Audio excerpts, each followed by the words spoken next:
ఈరోజు కేటీఆర్ గారు ఢిల్లీలో ఎలక్షన్ కమిషన్ అధికారులను అయితే కలవడం జరిగిందనమాట. అయితే దాంట్లో మరి కేటీఆర్ గారు మాట్లాడింది ఏంటంటే, ఫస్ట్ ఇది మనకి ఇప్పుడు ప్రజెంట్ ఎలక్షన్లో చూసుకుంటే మనకి బ్యాలెట్ బాక్సులు కాకుండా మనకి ఏకంగా ఈవీఎంలతో మనం ఓట్లు వేస్తూ ఉన్నాం కదా. సో అయితే మరి దీని గురించి మాట్లాడే ఈసారి జరగబోయే ఎలక్షన్స్ అన్నింటిలో కూడా, సో మరి స్థానిక ఎలక్షన్లు అవ్వచ్చు, ఏదైనా ఎమ్మెల్యే ఎంపీ, సో ఏ ఎలక్షన్లు అయినా సరే ఇప్పటి నుంచి కేవలం బ్యాలెట్ విధానం మాత్రమే అమలు చేయండి అని చెప్పేసి వాళ్ళని అయితే కోరటం జరిగిందనమాట.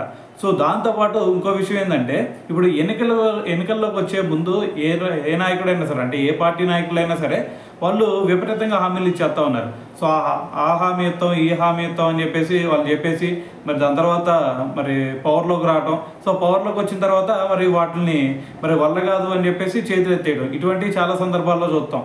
సో మరి అందుకని చెప్పేసి ఇటువంటి హామీ లేకుండా ఒకవేళ ఇచ్చారు అంటే మరి వాటిని నిలబెట్టుకునే విధంగా, ఒకవేళ నిలబెట్టుకోలేకపోతే మరి కఠిన శిక్షలు పడే విధంగా మరి మీరు చర్యలు తీసుకోవాలని చెప్పేసి ఎలక్షన్ కమిషన్ అయితే కేటీఆర్ గారు అయితే మరి అడగటం జరిగిందనమాట.